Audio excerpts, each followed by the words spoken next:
I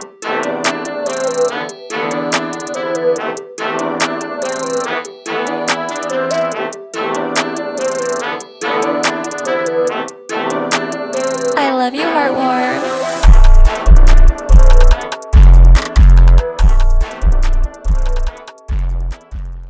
Welcome to another episode of AutisHim, Black Fathers and Autism. My name is Tyrone, one of the hosts of the show. I got my man Nick and my man Lonnie right next to me. Awit and Travis is out today. They have a lot of family duties, and like I said in the last video, family duties come first. So what we're going to be talking about today is just fear, the word fear. Now, fear can mean a lot of different things to a lot of different people.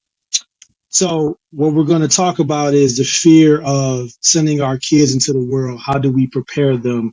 Are we doing enough? Are we doing too much? That's the conversation that we're going to get into today. So let me start off by saying when I hear the word fear, especially around autism, my fear as a dad is that I'm not doing enough to prepare him for the world. Like, am I doing enough to make sure that he can be as independent as possible? And I totally understand and realize that the independence that I'm thinking of, he may not ever get to that level, but I can always hope and I can always dream. And I think everything I'm trying to do as a dad is helping him get there, but is it enough? So for me, when I hear the word fear or when I hear the word, independence, am I really putting forth the effort? Am I there enough? Am I talking to him enough? Am I, being too easy on him? Am I being too hard on him? Like, that's the things that go through my mind. So, Nick, what do you think when you hear the word fear? We're surrounding your child, man. What are some of the things that come across your mind? I'm gonna tell you the first thing that comes across in my mind, peace and blessings, everybody, is I'm not ready. I'm just being honest. I'm not ready. Uh, my son is under double digits, and so I have a whole bunch of fears. I have a fear that my son is a African American male in the United States. I have a fear that, coupled with his existence, he has a diagnosis of ASD and ADHD. And with that fear comes extra bubbled protection. Should I be afraid? I can't speak for anybody else, but am I? Abso-freaking-lutely. Um, we have a society that doesn't understand, where a lot of people don't understand ASD and ADHD separate. So imagine people trying to understand somebody who has them both, on top of the fact that we have a society that looks looks at black men as a threat. And so now I'm raising a young boy in a society that will see him as a threat. So how do I cope?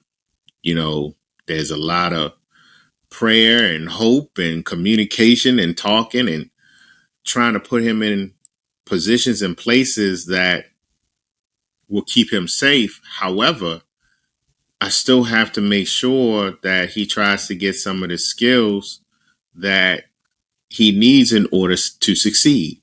Um, you know, there's a lot of fear. It's a whole lot of fear of what he will do or say to somebody else, on top of the fear of what somebody else will do or say to him, and the lasting effects of those conversations or interactions. My son can get extremely sensitive if something around him isn't going in accordance to what his brain thinks. But it's kind of hard when your child has a certain understanding that is different than your own. So in my case, what I try to do, and I'm not always successful because I'm nowhere near perfect. What I always try to do is I try to put myself as much in his shoes as possible. I know my wife helps me when I'm unable to think about it from his perspective. But some people don't have that experience. Some people's experiences are easier than mine, and some people's are a little bit harder. But I'll pass the mic, Lonnie. Tell me about your fears. What's going on with that? The I think what gets me sometimes is I'm so close to it to where my kid has splinter skills. He's very good at certain things and like, for example, he can't tie his shoe good yet. He still struggles with that, but he can do like long division like it's nothing, right? So he has these different types of skills, and so we got him a little debit card, trying to teach him how to do that in the store. He can count, he can do money well at home, but when we get to the store, he gets nervous. He can't, he kind of, and so we went to the store, Target, and he was buying some stuff, and he got a little bit of nervous. He had some cash with his card, and I was kind of, I won't say I was upset, but he was happy as can be, right? But he was struggling with it. And I was kind of like, I thought this dude was further along than he is in the context of functionally handling money and operating. So I do got a fear of like, in the real world, how can he operate? How can he make it or whatever? But what I typically do is he can't pick up things as quick as his brother and sister, right? But he can pick things up. You just got to break them down for him in the base elements and build them back up, right? So my fear is just, I want to, how do I say this? I thought he'd be better prepared for doing something as simple as going to the store and buying some things than what he was. And so I got to do more work on the functional skills and things of that nature. And so the one good thing, though, about where he is today is that, I mean, from 2-3 years ago, his growth is like astronomical. You know what I mean? Even his social skills, verbal skills, his talking is like, way up. Before he used to just, repeat movie lines all the time, right? And so I'm hopeful that he's going to continue to progress and get better, but I don't know. I don't know if college is in his future or not, but if it is, that's good or not. So I'm just fearful that I want to keep an open mind and not get frustrated and just be open and keep pushing him to whatever his potential is, right? The last thing I'll say is the other side of fear, what brings me hope is every now and then we go to a lot of birthday parties with the kids and we host parties all the time. And you can tell the different parents who are like good with their kids, right? Who are like, who teach kids about kids who have differences, who are patient, or who, you know what I mean? They know my son might make stutter for a minute, but so I'm hopeful that there are people out there who are raising their kids right.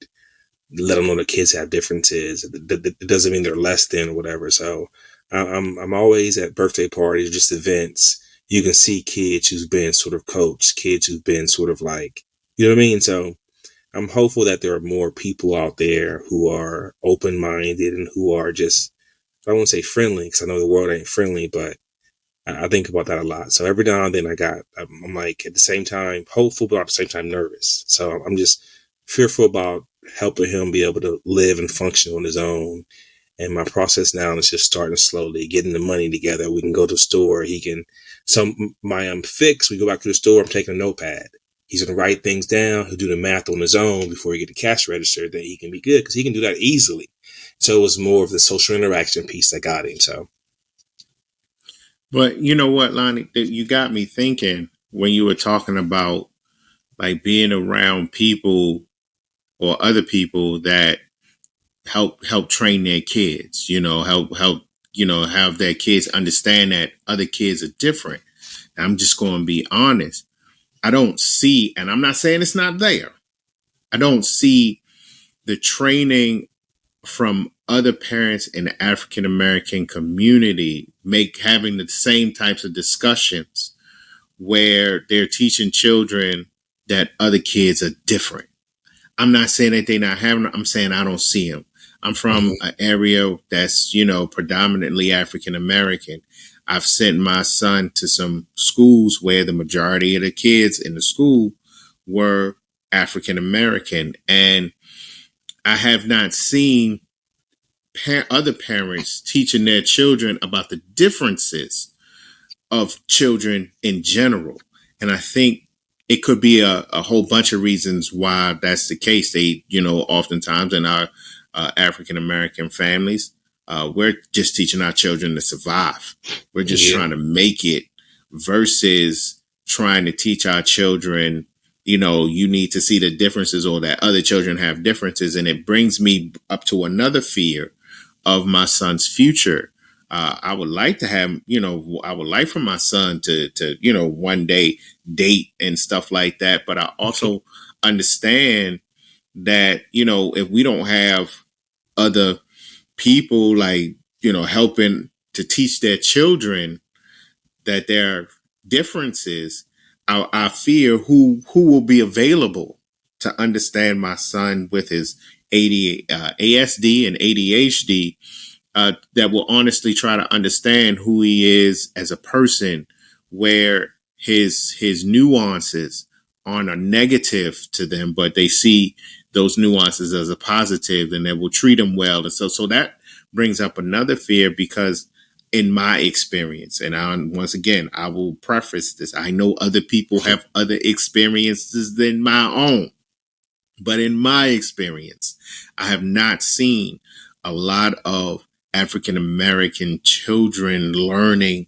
about the differences that other children may have, and trying to, I don't want to say, you know, better relate with those differences, you know, but I also understand that African American families have some other things on their plate and other worries, as I do, about their children just trying to survive in the country. Todd, what you think? Well, no, I think you bring up a great point, especially when it comes to our community. And again, I'm not speaking for all Black people. We are not a monolith, so I understand that. But in my experience, that's something that isn't taught. Hey, this, you know, kid over here, this person over here has a difference, and we need to be, you know, aware of that difference, and we need to respect it. That's not a conversation that's happened a lot that I'm aware of.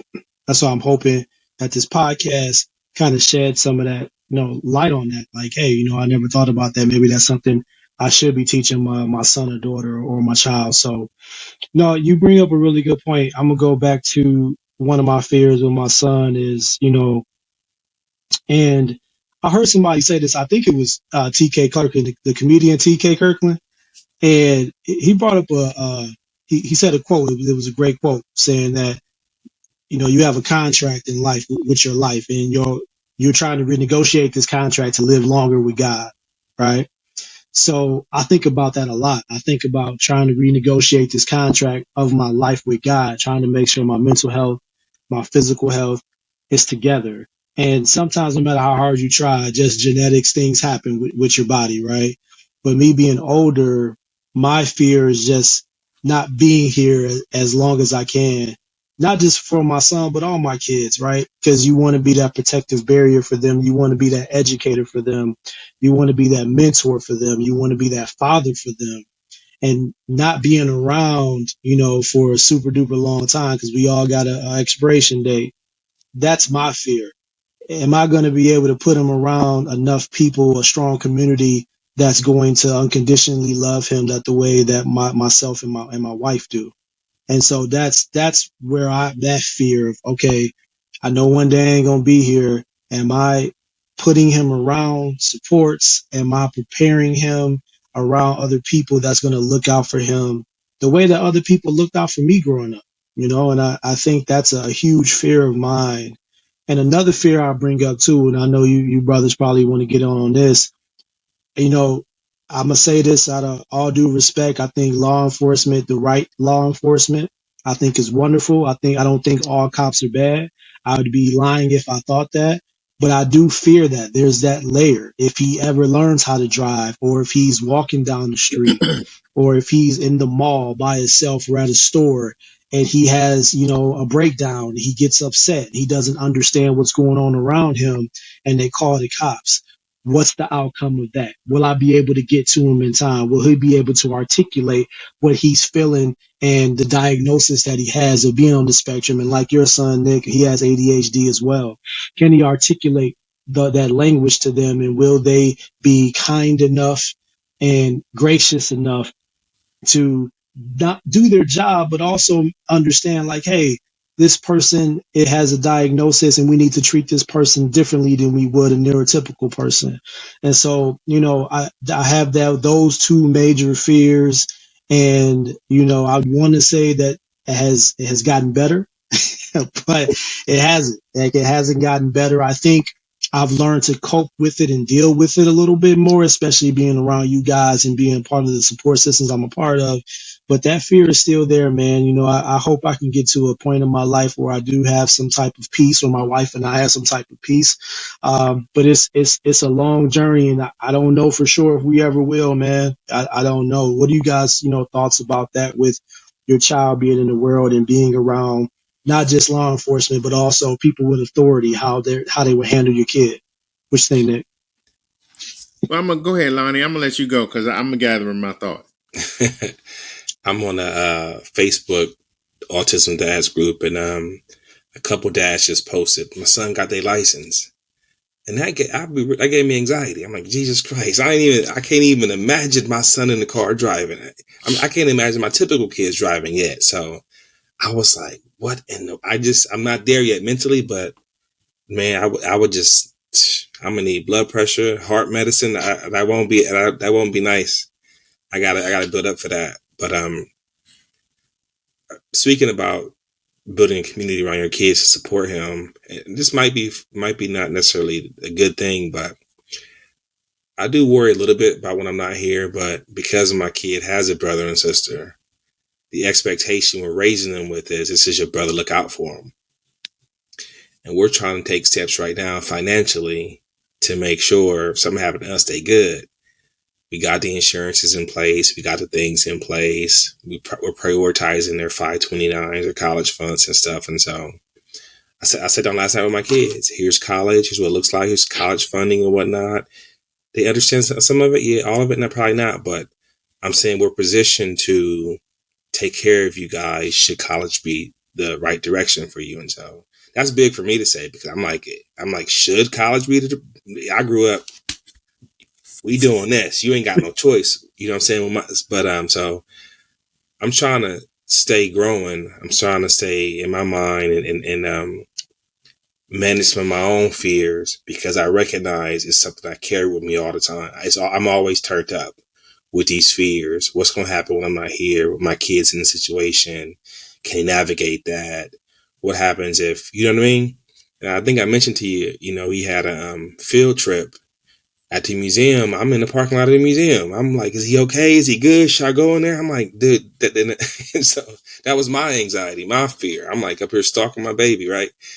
And so I think as he develops and gets older, I'm hoping he can, evidence more freedom, evidence more wherewithal, that he can navigate those social spaces independently. And so I think he's done well so far with school, the new school he's in, but we just got to get him more practice. You got to get our kids more practice, more social interactions, and even more failures in those spaces. You know what I mean? So they can learn from those. And so I think when we bubble wrap them, we might be in a way limiting how they can navigate without. So, I mean, I agree. I know Ty brought up the interactions with law enforcement. Here's my take, law enforcement specific. I do fear my son's interactions with law enforcement because of the imagery that we've seen when it comes to law enforcement and African American men.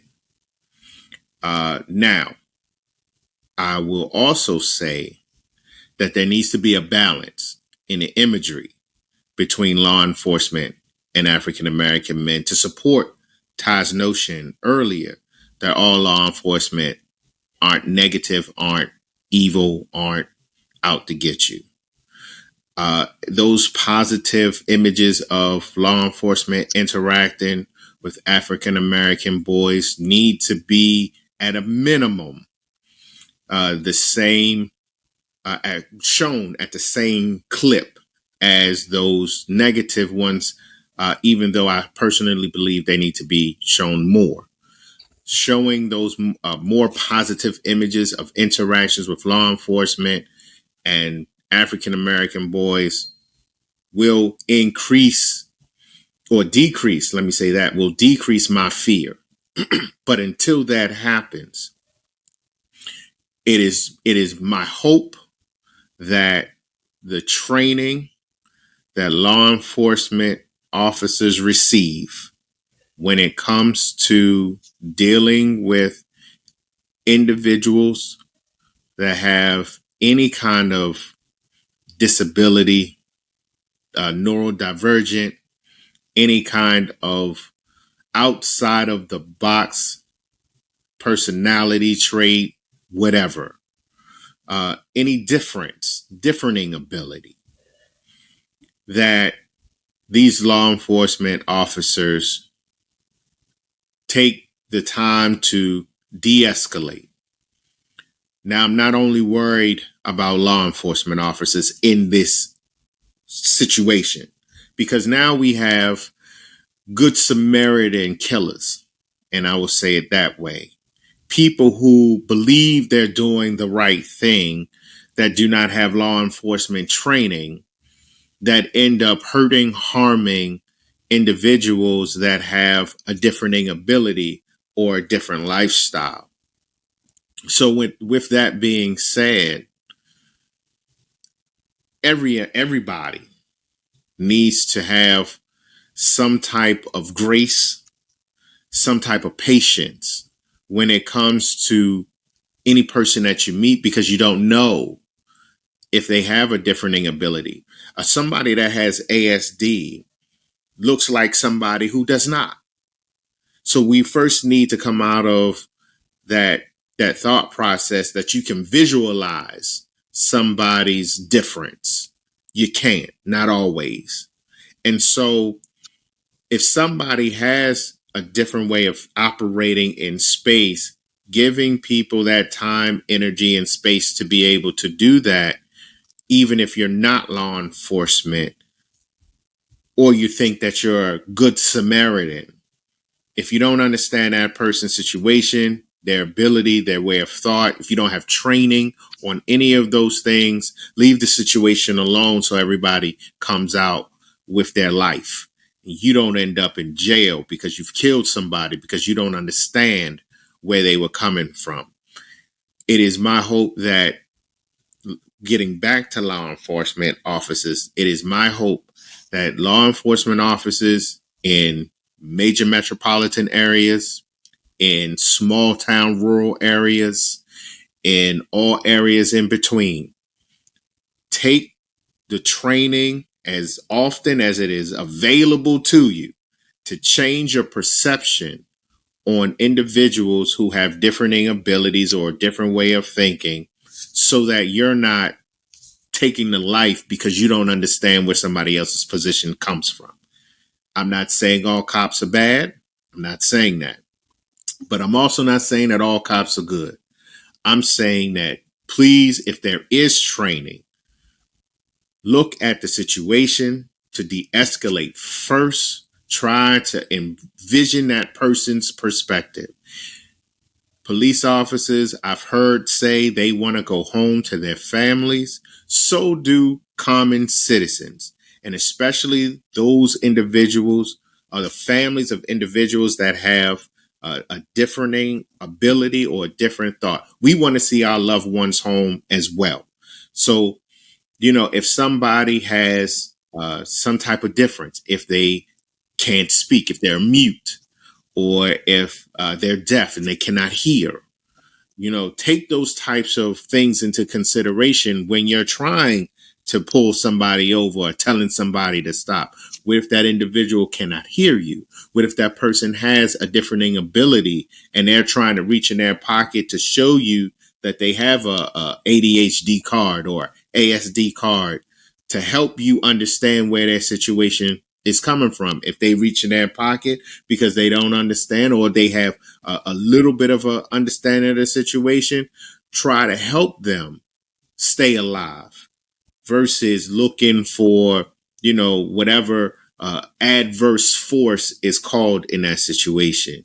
Some people may not get where you're coming from. So it's just my hope that you all, one, have training to deal with different individuals and people with differing abilities. And if you do have that training, that you use that training, so not only you can go home alive, but that person can go home alive as well.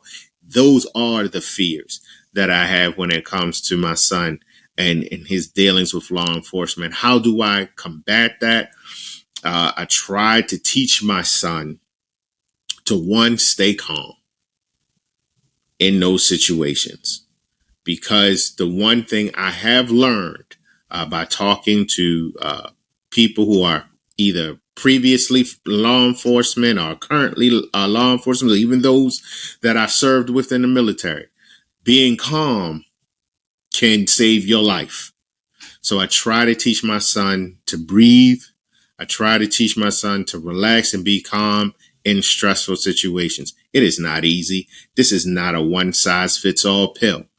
But I'm just trying to make sure that my son has enough wherewithal not to say or do anything rational that will cause somebody to jump and react and take his life. So I try to do that. That's what I try to do to make sure that he comes home safe, because, that's what we want every day. My uncle, I'm from Ohio originally, but my uncle was in law enforcement for 28 years. And all kind of awards, recognition for the work that he did. But he took pride in never firing his gun during line of duty. He took pride in that. I never had to shoot anybody. And he did a great job. He got rewards and recognition. And my first cousin, his son's a police officer now. And so my thing about with the cops, and I think my wife's a physician, and in every profession, medical, legal, law enforcement, it's a microcosm of the real world. So you got bad apples in every single profession, period, full stop. And a lot of these police shooters you've heard about, whatever, a lot of these folks got track records of sort of, misbehavior, right? And so what mechanism do you have in place to get rid of the bad apples and also to have consequences? Your fear should not be able to trump my life. I think about that Philando Castile, how this man said, yeah, I got a weapon. And that cop was scared, all of a sudden scared. And I gave him the authority to shoot and kill this man in front of a child, right? And it's like our lives don't carry the same value. And D.L. Euclid always says this, the worst place for a black person to exist is a white person's imagination. And that's true. And a cop. And so your fear can't dictate my life. You can't be, authorized to sort of take my life. And I think in a lot of ways, when you don't have checks and balances, there's no real consequences for these senseless killings. That's what it happens. You know what I mean? And so it's like people who are not doing anything are getting taken out of here because of fear. And so I think a problem with that is if it keeps going, if it doesn't get checked, it's going to get worse and people are going to buck back. People, you have no choice. What other options do I have to protect myself and my family if you can do whatever you want to at any time with any consequence? So we got to work on that. We got to work on. I mean, if you're scared, you shouldn't be a cop. If you're that scared, you need a new line of work, right? And so we've had a lot of high profile police involved shootings where I'm from in Ohio, and some justified, some not. And so that's the thing I think about, just having that. You mentioned before, Nick, we need more training. We need more de-escalation tactics. We need more things in that area. And so I will say this, one last thing about this. There's been a lot of kids, black and white kids and other kids with autism in schools who get involved, the resource officers or people, teachers, and who they do the exact worst thing.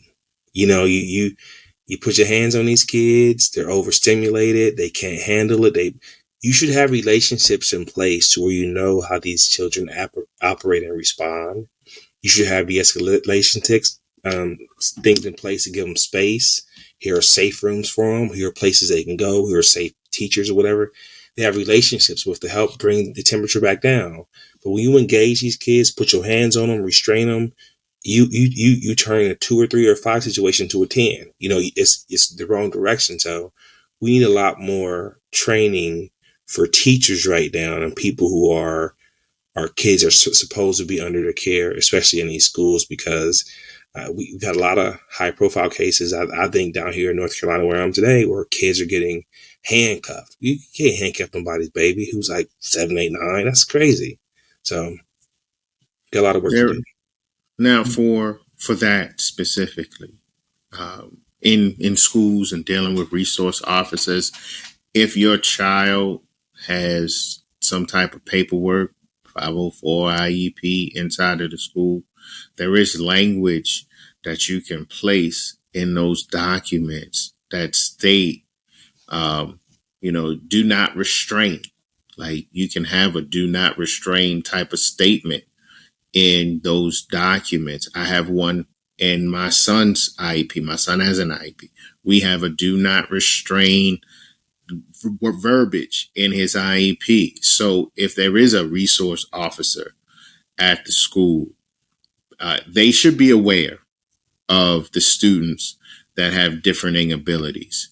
And so they should also use that information to benefit the student. So if you're dealing with a child that you know has ADHD or ASD, you should be prepared to deal with that child appropriately. Hey, don't reach for your weapon in first encounter. Hey, try to talk to him, try to de-escalate, like you were saying, Lonnie. You should be able to have those skills. If you're a resource officer in a school and you do not have the energy, time, or patience to deal with young people, I think you should transfer. I really do. I don't believe you should be a resource officer in a school setting. Maybe you go back to being a traditional officer, walking the beat, dealing with, grown adults and grown folk or whatever. I don't believe if you don't have like the skills to deal with young people that you should be in those environments. I think you should have that. But, in the school systems, I agree. The resource officers should have the same type of training, if not more training, when it comes to dealing with children that have differing abilities. I do not agree with handcuffing children or restraining children the way you would restrain an adult. I don't agree with that.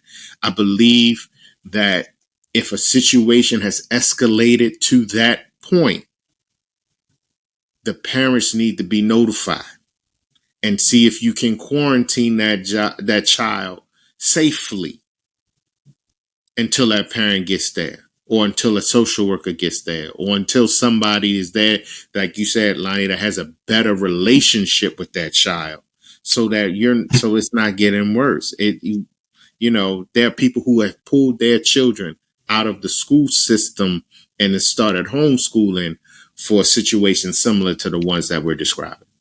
What's interesting about what you said, Lonnie, about relationships, I think it is the most important thing. Relationships are extremely important. And I'll just give a quick story of what happened to my son when he was going to strictly in-person school. Now he's in a hybrid situation where he does online, a little bit in person. So he had a situation with another little young man where I don't know what the young man did or said to him, but he ended up like pinching the shit out of him, like hard. I think he might have broke his skin, something like that. And so I bring this up is because I had a good relationship or have a good relationship with the principal. And so I think parents need to ingratiate themselves with administration and staff and talk and show up to PTA meetings and have those conversations. I know that it's hard to do sometimes because you may be working a 9 to 5, working, 80 hours, 40 hours a week. And so sometimes you can't get there.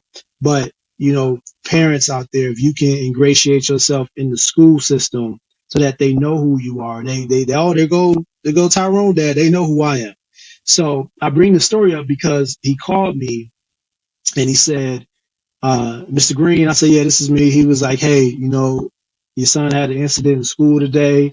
He didn't, we had to tell him, he couldn't do something like that, but he's not in trouble. I know you. I know, your son is a good kid. So I don't know exactly what happened. I don't know what the kid said to him. I don't really know. But we just told him like, hey, when you get upset, you can't, put your hands on the kids. And I 100% agree. And I said, I will talk to him when I get home. But the fact that I had a relationship with the principal, he didn't call me all rah rah upset, saying, we don't tolerate this in school. Like he knew who I was. He knew my son because we're at everything. So it was a different type of response. And I think that when you can ingratiate yourself with staff and administration, that if something does happen with your kid, it'll be a different type of response. Now, I do think they need to have a different type of response, even if you're not seeing, the administration and staff all the time, because part of their job is to not restrain and try to de-escalate the situation. They should be doing that anyway. But I guess to further ensure like, hey, my kid is getting the right treatment, just try to get yourself into school and let your face be known, because they're going to think twice if something happens, or if they even think about doing something to your kid, they will think twice. Like, I don't want to see, Nick or Lonnie in the school. I'm good. So we gonna have to rethink this process. So yeah, parents, if you can, man, make sure you're highly involved in the school system. I will say though, I am aware of a lot of parents who have contentious relationships with the schools. They aren't getting all the therapies, all the programming. For example, you can't get a one-on-one down here. You know what I mean? And there's so many things you want for our kids that we can't get sometimes. My son is in his third or fourth school, right? I finally got a good fit for him. And so I do think, to the extent possible, if you're in the school system and all you're doing is fighting with them, you're arguing with them, you can't get the support you need. If you can, you got to figure out a right teacher, a right classroom, a right school, a right program to get them in, to where the relationship can be, positive. It can't be you always fighting. It can't be always tension. It can't be always you aren't serving me or my child the way that they need to be served. So I think sometimes it's difficult for parents to sort of like build those relationships, because it starts out, with like, people on different sides. No, I mean, I agree totally. With both points, I believe that you should have a relationship with the school. I believe the school should know who you are, and I believe you should know what teachers and faculty members are dealing with your child. I believe all of those things, but I also understand and agree with Lonnie's point. There are parents that are looking for supports, looking for help from the school system, and they're not getting it, and so you're already starting off on a negative footing. At the end of the day, for me, it's trying to do the best for my child. Whatever your resources are, some people got a lot of money, some people got a little bit of money, whatever.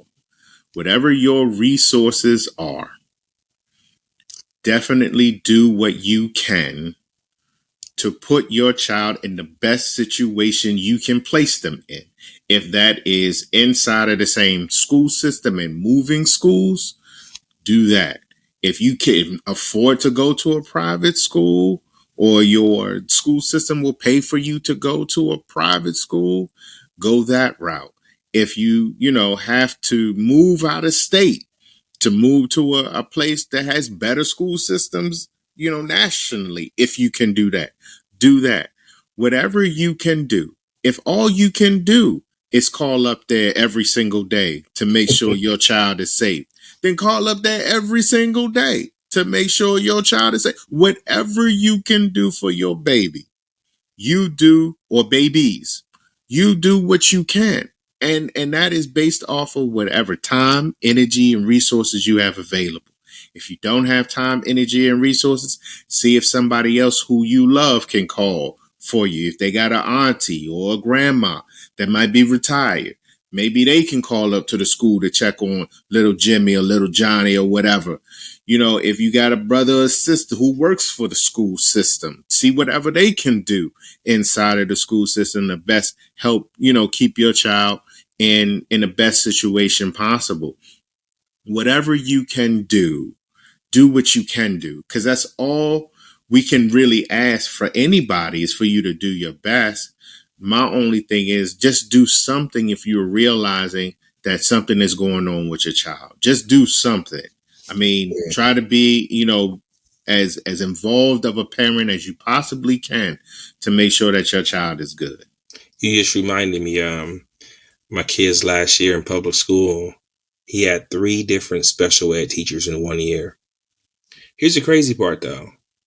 Once he built the relationship and learned him, they were actually really good. I'm like, okay, they trained up, they skilled at working with my kid. His face lit up, right? When you talked about him, that's how I knew it was a good relationship. But all they were doing was chasing IEPs, doing paperwork, progress monitoring, and they didn't have the time and resources to do more than just the paperwork part. You know what I mean? And so I think even now the attrition, the rate at which special ed folks are leaving is just through the roof. My kid's base school still doesn't have permanent special ed folks, and we talking 2 years later. So I mean, it's for a lot of folks. Parents are going to be dealing with schools with just that attrition and those things are just so pressurized. When you do get teachers who don't have the experience or you know what I mean, it's going to be difficult. So it's a full-time job. Both teaching and parenting is a full-time job, both of them. You know what I mean? And I think some teachers have to realize if you don't have the needs and supports that you need inside of your classroom, like take that to your administration and have your administration take that to the school board or superintendent or whatever. I understand that there are some teachers out there who will do whatever they can. Some teachers, funding stuff out of their own pockets. They doing whatever they can to make sure that I'm not talking about those teachers. There are some teachers that do whatever. We're not talking about y'all. There are some teachers that can do more. And all I'm saying is for the teachers that can do more, do the more that you can do. I understand that teachers have families. I understand that there's unions and all of that other stuff associated. I got that. If you can do more as a teacher, please do more if you can. If you cannot, understandable. Listen, we all people. But parents are entrusting their children, especially those that have a differing ability, to these individuals in some of these school systems for 8 hours a day. And, you may know that parent. I know the previous year, I've had at least 8 to 10 meetings for my son to making sure he's good. They know us at that school. They know who we are. But we also want them to make sure that they're doing all that they can. Don't shine the parents on and say that you are and you're really not. If you are doing all that you can, do all that you can. If you can't, at least talk to the parents and let them know where the limitations are so the parent can understand. If I talk to a teacher and the teacher says, Mr. Nick, we can't help your son because we haven't received funding for the school board. We can only provide A versus A, B, and C. For me, gathering that information takes onus as a parent off of that teacher. And now I need to show up at the school board meetings. Why y'all not funding the teachers in order for them to get what they need to give for the students? You know what I mean? So talk to the parents if there's some limitations, especially dealing with your child that may have a differing ability, ASD, autism, ADHD, or any other disability. If they're hearing impaired or they're mute or anything like that. Like, fight for your kids as much as you possibly can. Do all you can, because if you don't fight for your babies, nobody else will. Right, because of that fear is getting that phone call and look at your ID like, oh, here you go to school again. That's another fear of mine, like getting that phone call. I don't have to deal with it as much as I used to, but when he was going in person, when that phone rang, he didn't get them a lot. Like just that one time, really, he didn't really get a lot of phone calls. He was blessed to have some really good teachers. Not all of them, but for the most part, he got some really good teachers. But I would always fear that phone ringing when I see a school calling it, and it's if it's the automated service, I'm like, woo, okay. But if it's at a certain time at like 10 a.m. or 11 a.m., man, I was afraid, bro. But that's part of that fear, man, of getting that phone call and something happened to your baby, or your baby did something to somebody, or one of the teachers did something to them, or the staff member, or somebody did something to your baby, and then you got to go up there and you got to take everybody down. So I mean, that's another thing too, parents. You go to school, man. I understand. Try to stay calm. Try to stay calm, man, because getting escalated doesn't help anything. And I'm probably the wrong person to get that advice. Like, I'm the wrong person to give y'all that advice. But y'all got to try to stay calm, man, because it doesn't help when you up there screaming and yelling and trying to choke out the principal. It does not help. Yeah, that's what's important. We talked about advocates, getting advocates, different organizations and people who can partner with you and help you navigate those spaces. And so who can support IEP meetings, who can support those things too. So it can be a big help. And that helps with your fear. When you have a team around you, decreases your fear. It decreases your anxiety of dealing with school systems. And then when you're talking about outside of a school system, you're dealing with law enforcement, or you're dealing with some other entities. Having more people on your team, they say, it takes a village to raise a child. So you need to have as many people surrounding you that's supporting you as you possibly can. Some advocates are with young people until those young people are full grown adults. And even after they're adults, some advocates still stay with those children. So, get yourself, surround yourself with a community of supporters, not just for your child individually, but for your family. You may need somebody to cook dinner for you because you've been at the school all day fighting for your child. So maybe that could be also something that helps you in your fear, is having other people to lean on, and other people that you can have support. And they may not be your family members. They may be that person at church. They may be that person who lives next door, who watches your kid walk from the bus stop to their house because they a latchkey and because you're working or something like that. So, do whatever you can. Surround your children with positive people to hopefully decrease your fears of your child going out there in the real world and having to deal with all of whatever that comes with being in the real world in your own atmosphere. So, that could help with dealing with fear and, having your people around you. All right. So another episode in the books. The draft is not NBA draft. Pistons, please don't let me down. You see I'm representing the hat. So this is AutisHim, Black Fathers and Autism, and we have Easy.